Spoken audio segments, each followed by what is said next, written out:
सभी को मेरा नमस्कार है। आप सभी का हमारे चैनल लाइफ सक्सेस में बहुत बहुत स्वागत है।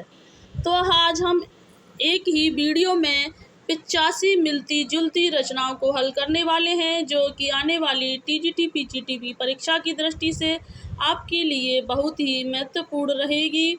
इसलिए क्लास में अंत तक बने रहें। अगर आपको यह क्लास पसंद आए तो इसे ज़्यादा से ज़्यादा लाइक शेयर सब्सक्राइब करें। तो देर न करते हुए शुरू करते हैं। नो बकवास सीधी बात, चलो क्लास शुरू करें। नंबर 1 है अपराजिता, जो एक काव्य रचना है जो कि रामेश्वर शुक्ल अंचल के द्वारा मानी जाती है। और दूसरी अपराजिता जो है एक उपन्यास विधा की रचना है जो कि चतुरसेन शास्त्री के द्वारा रचित मानी जाती है। किसके द्वारा? एक अपराजिता जो है वो रामेश्वर शुक्ल अंचल के द्वारा रचित मानी जाती है और दूसरी अपराजिता जो है वो उपन्यास चतुरसेन शास्त्री के द्वारा रचित मानी जाती है। नंबर 3 देखते हैं। नीली झील जो है ये क्या है? एक कहानी है और नीली झील कहानी जो है वो कमलेश्वर के द्वारा रचित मानी जाती है।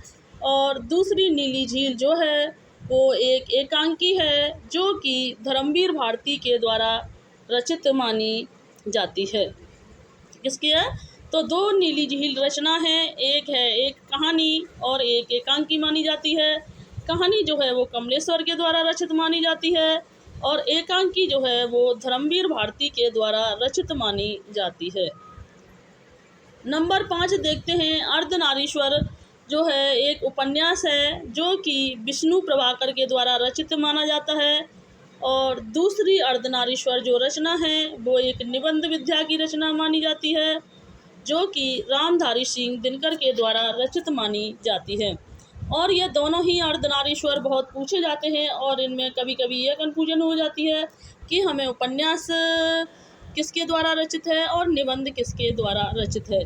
तो जो उपन्यास है वो विष्णु प्रभाकर के द्वारा रचित माना जाता है और अर्धनारीश्वर जो है निबंध है जो कि रामधारी सिंह दिनकर के द्वारा रचित माना जाता है। रामधारी सिंह दिनकर का जन्म 1908 ईस्वी में माना जाता है। रामधारी सिंह दिनकर को आग और राग का कवि माना जाता है। नंबर 7 देखते हैं कि एक पति के नोट्स जो है एक उपन्यास है जो कि महेंद्र भल्ला के द्वारा रचित माना जाता है। और एक है पत्नी के नोट्स, यह भी एक उपन्यास विद्या की रचना है जो कि ममता कालिया के द्वारा रचित मानी गई है। तो एक है पति के नोट्स, यह भी उपन्यास है जो महेंद्र भल्ला के द्वारा रचित माना गया है और एक है पत्नी के नोट्स जो कि ममता कालिया के द्वारा रचित माना गया है। नंबर 9 देखते हैं। त्रिशंकु जो है एक कथा संग्रह है जो कि मनु भंडारी की रचना मानी जाती है। किसकी है? त्रिशंकु जो है एक कथा संग्रह है जो कि मनु भंडारी की रचना मानी जाती है। एक त्रिशंकु जो है नाटक है जो ब्रजमोहन सिंह की रचना मानी जाती है। एक त्रिशंकु जो है निबंध है जो कि अज्ञ की रचना मानी जाती है। अज्ञ का जन्म 1911 ईस्वी में हुआ था। अज्ञ जी ने तार सप्तक का प्रकाशन 1943 ईस्वी में किया था।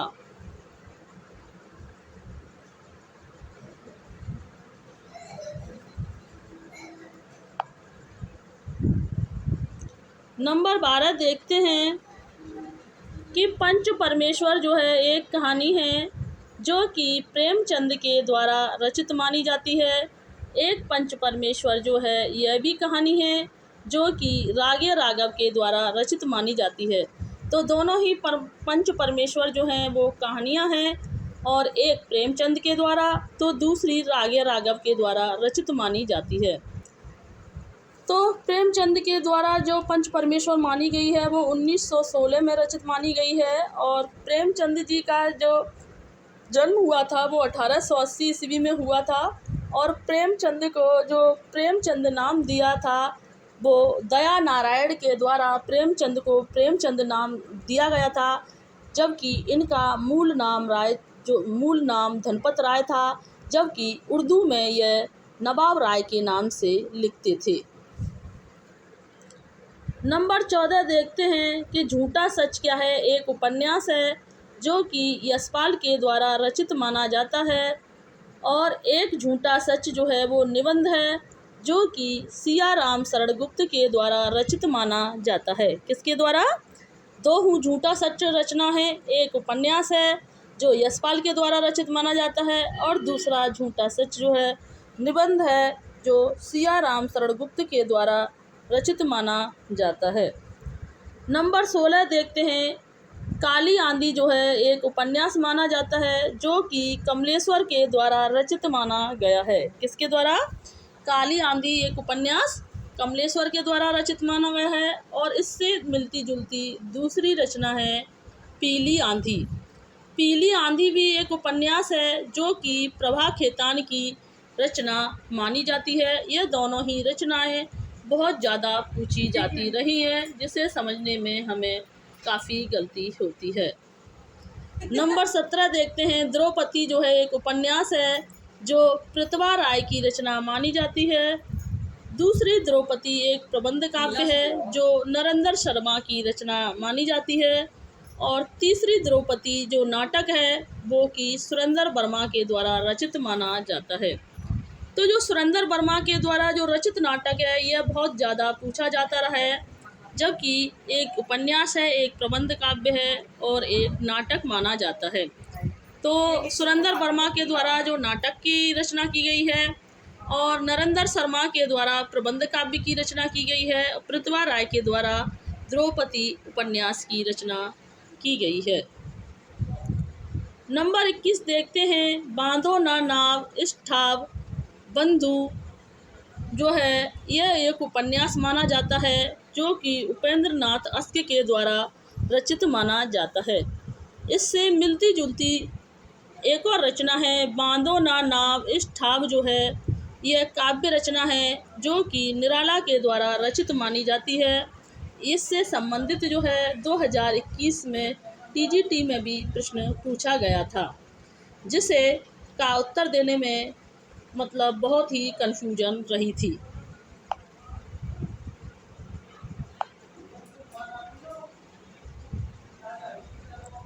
अगला प्रश्न देखते हैं कि सन्यासी जो है एक उपन्यास है जो कि इलाचंद्र जोशी के द्वारा रचित माना जाता है, और एक सन्यासी नाटक है जो कि लक्ष्मी नारायण मिश्र के द्वारा रचित रचना मानी जाती है।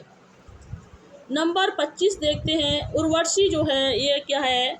उर्वशी एक काव्य रचना है जो कि जयशंकर प्रसाद के द्वारा रचित मानी जाती है। जयशंकर प्रसाद का जन्म 1889 सुगनी साहू परिवार में हुआ था, और यह जयशंकर प्रसाद जो हैं वो छायावादी कवि माने जाते हैं। इन्होंने महाकाव्य कामायनी की रचना 1935 में की थी, जिसमें 15 सर्गों का वर्णन किया गया है। प्रथम सर्ग चिंता और अंतिम सर्ग जो है आनंद को माना जाता है। नंबर 26 देखते हैं। एक उर्वशी काव्य रचना जो है वो रामधारी सिंह दिनकर के द्वारा रचित मानी जाती है। रामधारी सिंह दिनकर का जन्म 1908 ईस्वी में माना जाता है। रामधारी सिंह दिनकर को राग और आग का कवि माना जाता है। नंबर 27 देखते हैं। रश्मरती काव्य जो है वो रामधारी सिंह दिनकर के द्वारा रचित माना जाता है, और एक है रश्मि काव्य जो है वो महादेवी वर्मा के द्वारा रचित माना जाता है। तो एक है रश्मरती जो रामधारी सिंह दिनकर के द्वारा रचित रचना मानी जाती है, और एक है रश्मि, यह काव्य जो है महादेवी वर्मा के द्वारा रचित है। महादेवी वर्मा का जन्म जो है 1907 ईस्वी फर्रुखाबाद में हुआ था। महादेवी वर्मा को आधुनिक मीरा के नाम से जाना जाता है। महादेवी वर्मा जी को जो है 1882 में यामा रचना के लिए इनको ज्ञानपीठ पुरस्कार भी प्राप्त हुआ था, और महादेवी वर्मा को आधुनिक मीरा के नाम से भी जाना जाता है। नंबर 29 देखते हैं। पिता कहानी जो है एक ज्ञान रंजन के द्वारा रचित मानी जाती है, और एक पिता कहानी जो है वो महीप सिंह के द्वारा रचित मानी जाती है। किसके द्वारा? दो पिता कहानी जो है वो दो लेखकों के द्वारा रचित मानी जाती है। एक कहानी जो है वो ज्ञान रंजन के द्वारा रचित मानी जाती है और दूसरी कहानी जो है वो महीप सिंह के द्वारा रचित मानी जाती है। नंबर 31 देखते हैं कि नारी विमर्श जो है एक महादेवी वर्मा की रचना मानी जाती है और एक है हिंदी साहित्य विमर्श। एक है नारी विमर्श जो महादेवी वर्मा की रचना मानी जाती है और दूसरी है हिंदी साहित्य विमर्श जो है वो पद्मलाल पुन्नालाल बख्शी की जो रचनाएं मानी जाती हैं। अगर आपको हमारी यह क्लास पसंद आए तो इसे ज़्यादा से ज़्यादा लाइक शेयर करें और ऐसे ही निरंतर महत्वपूर्ण टॉपिकों के साथ निःशुल्क प्रैक्टिस करने के लिए हमारे चैनल को सब्सक्राइब करें। तो आगे देखते हैं कि भारत दुर्दशा जो है नाटक किसके द्वारा रचित माना गया है। भारत दुर्दशा जो है वो भारतेंदु हरिश्चंद्र एवं प्रताप नारायण मिश्र के द्वारा जो है रचित माना गया है। नंबर 34 देखते हैं माधवानल कामंद कला जो एक गणपति चंद्रगुप्त के द्वारा रचित मानी जाती है और एक माधवानल कामंद कला जो रचना है वो आलम के द्वारा रचित मानी जाती है। नंबर 36 देखते हैं आत्मनेद जो है वो अज्ञ की रचना मानी जाती है।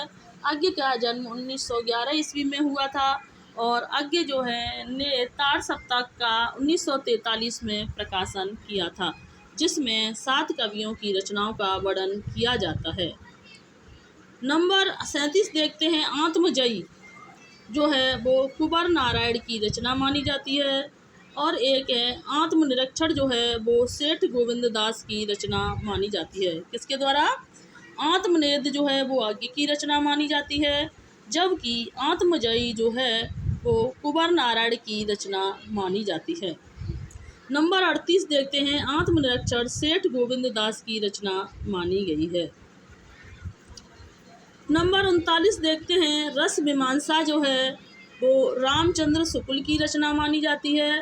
रस आखेटक जो है वो कुबेर नाथ राय की रचना मानी जाती है। रसज्ञ रंजन जो है वो महावीर प्रसाद द्विवेदी की रचना मानी जाती है। किसकी? रस मीमांसा रामचंद्र शुक्ल की रचना मानी जाती है। रस आखेटक कुबेर नाथ राय की रचना मानी जाती है और रसज्ञ रंजन जो है वो महावीर प्रसाद द्विवेदी जी की रचना मानी जाती है। महावीर प्रसाद द्विवेदी जो हैं वो द्विवेदी युग के प्रवर्तक माने जाते हैं और महावीर प्रसाद द्विवेदी जो हैं 1903 में सरस्वती पत्रिका के संपादक बने थे। महावीर प्रसाद द्विवेदी जो हैं वो मैथिली शरणगुप्त के गुरु भी माने जाते हैं। नंबर 42 देखते हैं साय में धूप जो है वो दुष्यंत कुमार की रचना मानी जाती है। दुष्यंत कुमार जो हैं वो एक ललित कवि भी माने जाते हैं। सीढ़ियों पर धूप जो है वो रघुवीर साय की रचना मानी जाती है। तो साय में धूप दुष्यंत कुमार की है और सीढ़ियों पर धूप जो है वो रघुवीर साय की रचना मानी जाती है।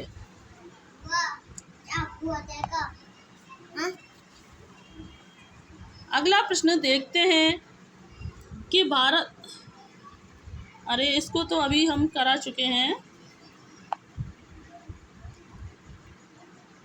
आगे देखते हैं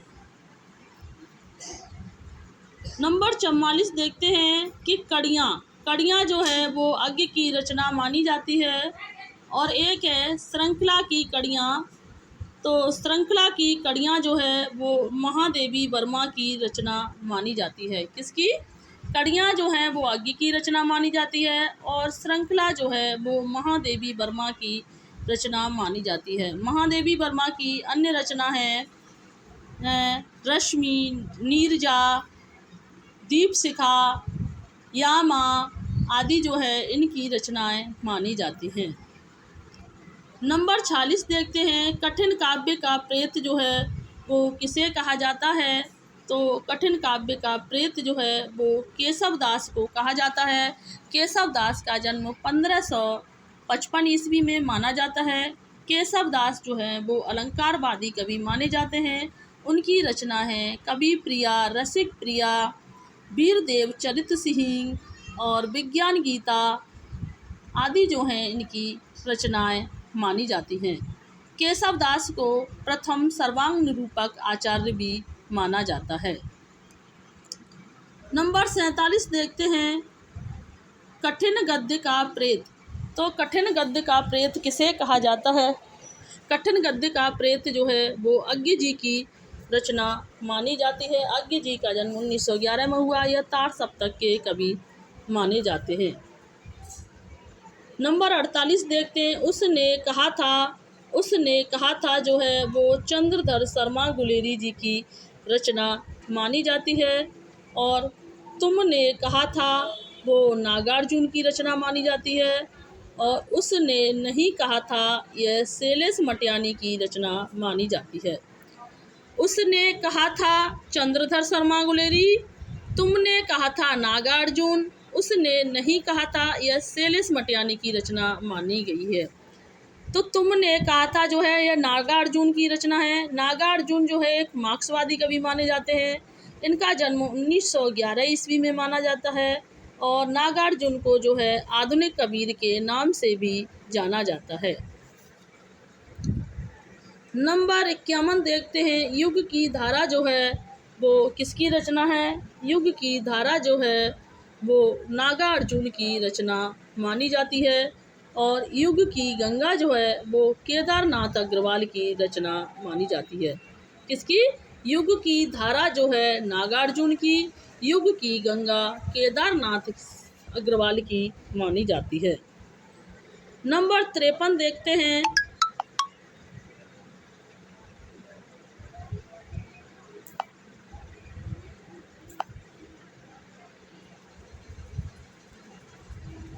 तो नंबर 53 देखते हैं कि पंचवटी प्रसंग जो है वो निराला की रचना मानी जाती है।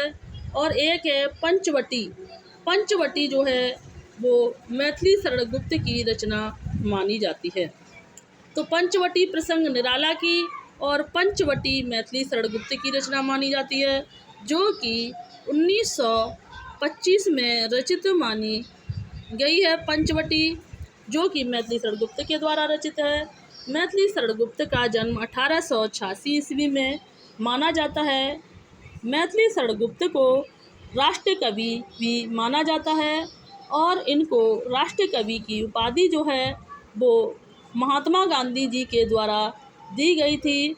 और इनके जो गुरु माने जाते हैं महावीर प्रसाद जी जो हैं इनके गुरु माने जाते हैं।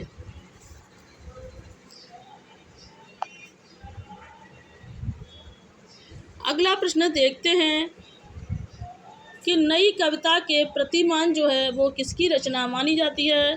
तो नए कविता के प्रतिमान जो है वो लक्ष्मीकांत वर्मा की रचना मानी जाती है।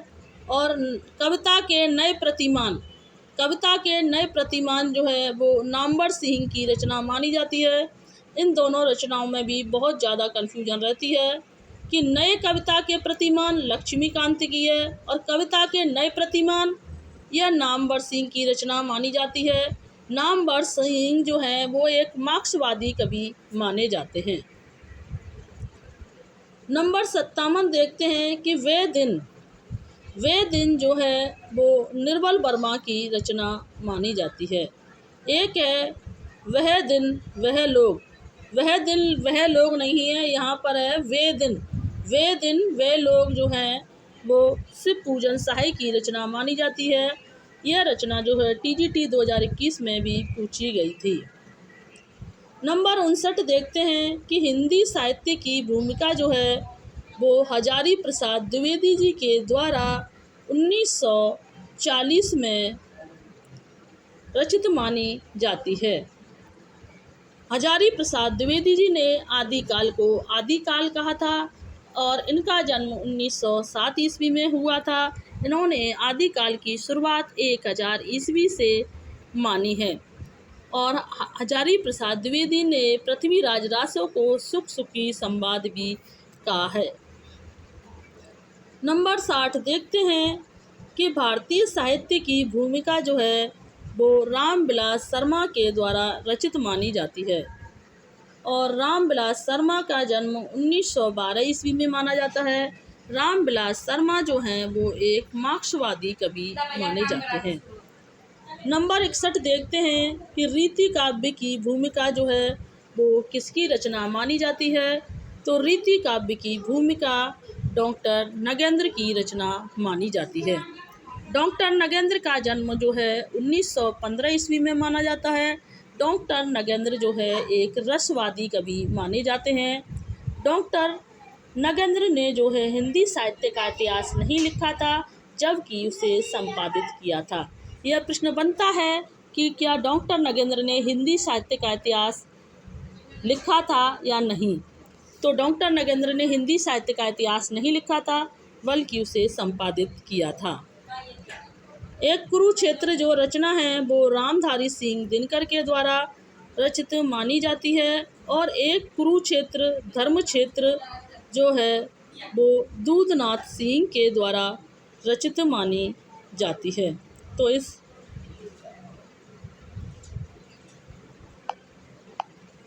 आगे की रचनाओं को देखते हैं कि रस मीमांसा जो है वो रामचंद्र शुक्ल की रचना मानी जाती है। किसकी? रस मीमांसा जो है वो रामचंद्र शुक्ल की रचना मानी जाती है। और काव्य मीमांसा जो है वो राजशेखर की रचना मानी जाती है। रामचंद्र शुक्ल जो हैं वो रसवादी कवि माने जाते हैं। इनका जन्म 1884 ईस्वी में माना जाता है। रामचंद्र शुक्ल ने आदिकाल को जो है वीर गाथा काल नाम दिया है। इन्होंने आदिकाल की शुरुआत 1050 ईस्वी से मानी है। काव्य मीमांसा जो है वो राजशेखर की रचना मानी जाती है। राजशेखर जो है 10वीं सदी के कवि माने जाते हैं। राजशेखर ने नंबर 66 देखते हैं कि झांसी की रानी जो है एक सुभद्रा कुमारी चौहान के द्वारा रचित मानी जाती है। और एक झांसी की रानी जो रचना है वो वृंदावन लाल वर्मा के द्वारा रचित मानी जाती है। किसका? झांसी की रानी जो है 2 रचना हैं। एक सुभद्रा कुमारी चौहान के द्वारा रचित मानी जाती है, तो दूसरी वृंदावन लाल वर्मा के द्वारा रचित मानी जाती है। नंबर 68 देखते हैं हिम तरंगिणी। हिम तरंगिणी जो है वो एक माखनलाल चतुर्वेदी जी के द्वारा रचित रचना मानी जाती है। और एक है हित तरंगिणी। यहाँ हित नहीं है, हित तरंगिणी है, थोड़ी सी टाइपिंग मिस्टेक हुई है। हित तरंगिणी जो है वो एक कृपाराम की रचना मानी जाती है। नंबर 70 देखते हैं कि एक है भक्तमाल जो कि नावादास की रचना मानी जाती है।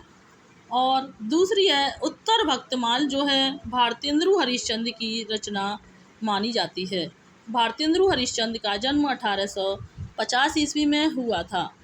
और यह उत्तर भक्तमाल जो है इनकी रचना मानी जाती है। भारतेंदु हरिश्चंद्र को कलयुग का कन्हैया भी कहा जाता है। नंबर 72 देखते हैं भक्त मलानी जो है किसकी रचना है। तो यह ध्रुवदास की रचना मानी जाती है। नंबर 73 देखते हैं सुख सागर जो है वो किसकी रचना मानी जाती है। सुख सागर जो है वो देव की रचना मानी जाती है। और एक सुख सागर जो है वो सदा सुखलाल की रचना मानी जाती है। एक सुख सागर जो है मलुकदास की रचना मानी जाती है। तो इस तरह सुख सागर जो है 3 रचना है। सुख सागर देव, सुख सागर सदा सुखलाल की, सुख सागर मलुकदास की रचना मानी गई हैं। प्रश्न नंबर 76 देखते हैं कि नई कविता का आत्मसंघर्ष जो रचना है वो मुक्ति बोध की रचना मानी जाती है। और कविता की नई तारीख जो है वो काशीनाथ सिंह की रचना मानी जाती है। और नई तारीख जो है यह भी काशीनाथ सिंह की रचना मानी गई है। कितनी नावों में कितनी बार जो है यह आगे की रचना मानी गई है, और कितनी धूप में कितनी बार जो है महीप सिंह की रचना मानी गई है। किसकी? कितनी नावों में कितनी बार आगे की रचना मानी गई है, कितनी धूप में कितनी बार जो है महीप सिंह की रचना मानी गई है। नंबर 81 देखते हैं कि नया साहित्य नए प्रश्न जो हैं, नया साहित्य और नए प्रश्न जो हैं वो नंद दुलारे वाजपेयी की रचना मानी जाती है। और नई समीक्षा नया साहित्य जो है वो डॉक्टर नगेंद्र की रचना मानी जाती है। और नंबर 83 देखते हैं कि सिंगार विलास जो है वो सोमनाथ की रचना मानी जाती है। और सिंगार मंजरी जो है वो चिंतामणि की रचना मानी जाती है। एक है शब्द रसायन और काव्य रसायन जो हैं वो देव की रचना मानी जाती हैं। और आज की अंतिम रचना है राम रसायन जो है वो किसकी? राम रसायन जो है वो पद्माकर की रचना मानी जाती है। पद्माकर जो हैं वो रीति काल के अंतिम कवि माने जाते हैं। और इनका जन्म जो है 1753 ईस्वी में माना जाता है। तो हमने एक ही 25 मिनट में ही हमने 86 मिलती जुलती रचनाओं को एक ही क्लास में समाप्त कर दिया है, जो कि परीक्षा की दृष्टि से आपके लिए बहुत ही उपयोगी साबित होगी। अब फिर कहना चाहते हैं, अगर आपको हमारी ये क्लास पसंद आई हो तो इसे ज़्यादा से ज़्यादा लाइक शेयर सब्सक्राइब करें, और ऐसे ही निरंतर प्रैक्टिस करने के लिए हमारे चैनल पर बने रहें। तो थैंक्स वॉचिंग दिस वीडियो। जय हिंद, जय भारत। स्वस्थ रहें, मस्त रहें और अपनी तैयारी निरंतर ऐसे ही करते